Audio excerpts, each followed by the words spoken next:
तो guys last year AEW के काफी सारे मैचेस के 5 स्टार रेटिंग मिलने के बाद इस हफ्ते डायनामाइट के इस बड़े मैच 2022 में पहला 5 स्टार रेटिंग। AEW के लास्ट वीक डायनामाइट के मिलियन व्यूअरशिप के बाद AEW डायनामाइट बीच ब्रेक को मिली कुल कितने व्यूअरशिप। WWE रॉयल रंबल 2022 के ऊपर WWE ने डायरेक्टली टीच किया NJPW सुपरस्टार काजुचिका ओकाडा का डेब्यू। और गाइज AEW के farmer world champion Kenny Omega के रिटर्न को लेकर जर्बर ने दी मेजर अपडेट। नमस्कार दोस्तों, मेरा नाम है रॉकी और आप देख रहे हैं एलीट FN मनिगा। और गाइज इस वीडियो के अंदर हम AEW के बहुत से मेजर अपडेट पर बात करेंगे। तो गाइज अगर आपने अब तक वीडियो को लाइक नहीं किया है तो गाइज वीडियो को लाइक कर देना। और गाइज अगर आप AEW से रिलेटेड और भी ज़्यादा न्यूज और अपडेट जानना चाहते हैं तो गाइज आप सभी हमारे ऑफिशियल वेबसाइट एलीट मनिया को फॉलो कर सकते हैं। और गाइज इस वीडियो के डिस्क्रिप्शन में जाके आप सभी हमारे वेबसाइट को विजिट कर सकते हैं। बट गाइज चलिए अब बिना किसी देरी के शुरू करते हैं इस वीडियो को। और गाइज बात करते हैं WWE के ओनर मैकमैन फैमिली की।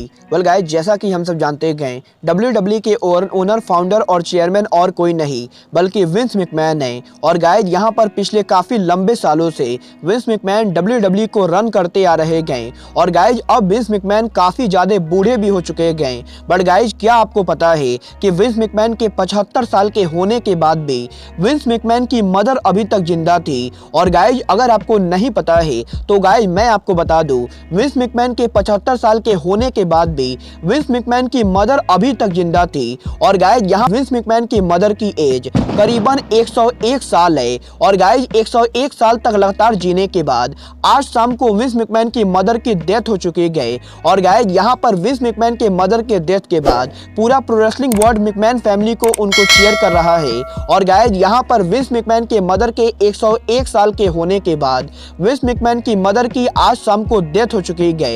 वेल गाइज मैं ये बात अच्छे से जानता हूँ कि विंस मैकमैन के मदर का डेथ का रेसलिंग बिजनेस से कुछ भी लेना देना नहीं गए। बट गाइज क्योंकि ये मदर और किसी के नहीं बल्कि रेसलिंग बिजनेस के सबसे बड़े चेयरमैन विंस मैकमैन की मदर थी, तो गाइज मुझे लगा कि आपको ये न्यूज जरूर बतानी चाहिए। बट गाइज चलिए अब आगे बढ़ते हैं और बात करते हैं AEW डायनामाइट के व्यूअरशिप की।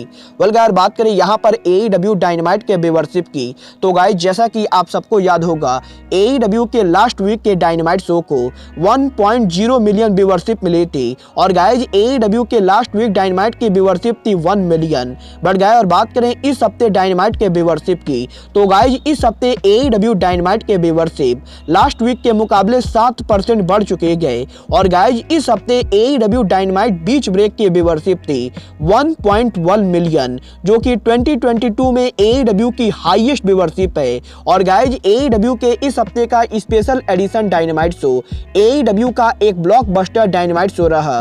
बट गाइज बात करें यहाँ पर शो के डेमोग्राफिक फिगर की तो गाइज यहाँ पर 18/49 डेमोग्राफिक फिगर के अंदर AEW के इस हफ्ते का डायनामाइट शो अमेरिका में नंबर 2 रैंक पर था, जबकि गाइज AEW के लास्ट वीक का डायनामाइट शो अमेरिका में नंबर 1 रैंक का था। और गाइज यहाँ पर डायनामाइट के व्यूअरशिप के बढ़ने के बाद भी AEW डायनामाइट की डेमोग्राफिक रेटिंग घट चुकी है। वेल गाइज देखना काफी ज्यादा दिलचस्प होगा कि AEW के नेक्स्ट वीक शिकागो डायनामाइट को कितने व्यूअरशिप मिलती है। बट गाइज चलिए अब आगे बढ़ते हैं और बात करते हैं अपने अगले अपडेट की। और गाइज बात करते हैं 2022 में AEW के पहले 5 स्टार मैच की। वेल गाइज बात करें यहाँ पर AEW के 5 स्टार मैचेस की तो गाइज जैसा कि आप सबको याद होगा 2021 में AEW कंपनी में करीबन 10 5 स्टार मैचेस हुए थे। और गाइज 2021 के अंदर AEW कंपनी ने काफी सारे 5 स्टार मैचेस प्रोड्यूस किए। बट गाइज यही 2022 के पहले महीने के अंदर ही AEW को उनका 5 स्टार मिल चुका है। और गाइज ये 5 स्टार मैच और कोई मैच ना हो के बल्कि AEW का पहला अनडिस्ट्रिब्यूटेड TNT चैंपियनशिप मैच था। और गाइज जैसा कि हमने डायनामाइट बीच ब्रेक पर देखा AEW के इस हफ्ते डायनामाइट बीच ब्रेक के ऊपर हमें AEW के 2 TNT चैंपियन आपस में लड़ते हुए दिखाई दिए। और गाइज यहाँ पर कोडी रोड्स वर्सेस सैमी गुवारा द्वारा के TNT चैंपियनशिप लैडर मैच को रेसलिंग ऑब्जर्वर डेव मेल्जर की तरफ से ऑफिशियली 5 स्टार मैचेज मिल चुके गए। और गाइस 2022 में AEW में कोडी रोड्स का पहला मैच AEW का पहला 5 स्टार मैच बन चुका है। और गाइस देखना काफी ज्यादा इंटरेस्टिंग होगा कि कोडी के डायनामाइट पर 5 स्टार सडन मैच के बाद कोडी का फ्यूचर क्या होता है, क्योंकि गाइस इस चीज को लेकर तगड़ी रूमर चल रही है कि कोडी इस हफ्ते रॉयल रंबल पर अपीयर होंगे। और गाइस अगर कोडी रोड्स रॉयल रंबल पर अपीयर होते गए तो गाइस ये बात AEW में इतिहास बनेगी कि 2022 में AEW का पहला 5 स्टार मैच कोडी रोड्स का AEW में आखिरी मैच था। वेल गाइस ये तो बात हुई AEW के 5 स्टार मैच की। बट गाइस चलिए अब आगे बढ़ते हैं और बात करते हैं AEW के फॉर्मर वर्ल्ड चैंपियन केनी फकिंग ओमेगा की। वेल गाइस बात करें यहाँ पर ओमेगा की तो गाइस जैसा कि आप सभी को पता है AEW फुल गियर पर ओमेगा के टाइटल लूज करने के बाद केनी ओमेगा ने AEW से उनके इंजरीज और सर्जरीज की वजह से रिलीज लिया है। और गाइस यहाँ पर करीबन 3 महीनों तक AEW से गायब रहने के बाद अब काफी सारे फैंस ये सवाल पूछ रहे गए कि केनी ओमेगा AEW में उनकी वापसी कब करेंगे। और गाइस यही ओमेगा के रिटर्न स्टेटस को लेकर रेसलिंग ऑब्जर्वर डेव मेल्जर ने मेजर अपडेट दी गए, जहां पर डेव मेल्जर ने कंफर्म किया है कि केनी ओमेगा ने जब AEW को लीव किया था तो गाइस उस समय AEW का ओरिजिनल प्लान केनी ओमेगा को मार्च महीने में रिटर्न कराना था। और गाइस AEW के ओरिजिनल प्लान के हिसाब से केनी ओमेगा 4 महीनों के लिए AEW से लीव लेने वाले थे, जिसके बाद की मार्च 2022 के अंदर केनी ओमेगा AEW में उनकी वापसी करते। बट गाइस अब AEW को उनके प्लान्स को चेंज करना पड़ा है, क्योंकि गाइस केनी ओमेगा के AEW को लीव करने के बाद केनी ओमेगा ने उनकी काफी सारी सर्जरीज कराई गई। और गाइस इसके अलावा केनी ओमेगा कोविड-19 पॉजिटिव भी हुए हैं। और गाइस ओमेगा के इतने सारे दिक्कतों के बाद AEW रेसलिंग ने मार्च में ओमेगा के रिटर्न डेट को कैंसिल कर दिया है।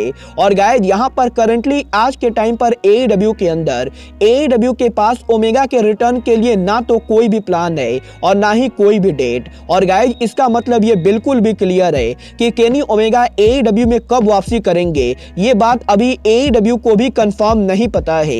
वेल गाइस यहाँ पर ओमेगा जैसे ही AEW पर रिटर्न करेंगे इस चीज को लेकर मैं आपको अपडेट जरूर दूंगा। बट गाइस चलिए अब आगे बढ़ते और बात करते हैं 2022 के पहले सबसे बड़े pay per view WWE royal rumble 2022 की। वेल गाइस बात करें यहाँ पर रॉयल रंबल 2022 की तो गाइस डेफिनेटली इस साल रॉयल रंबल के अंदर इंटरनेशनल फैंस को काफी ज्यादा मजा आने वाला है, क्योंकि गाइस यहाँ पर WWE के फॉरबिडन डोर के ओपन होने के बाद और मिकी जेम्स के रॉयल रंबल में आने के बाद अब बहुत सारे फैंस ये एक्सपेक्ट कर रहे गए कि WWE के मेंस रॉयल रंबल के अंदर WWE के बाहर का कोई रेसलर अपीयर होगा। और गाइस यही WWE के TV partner promotion BT sport ने सोशल मीडिया के ऊपर WWE रॉयल रंबल को लेकर बहुत ही बड़ा टीज कर दिया है, जहां पर WWE के पार्टनर ने सोशल मीडिया के ऊपर WWE रॉयल रंबल को लेकर एक पोस्ट किया है। और गाइस इस पोस्ट में WWE रॉयल रंबल को लेकर यह कहा गया है कि फैंस को रॉयल रंबल पर क्या क्या सरप्राइजेस देखने को मिल सकती गए,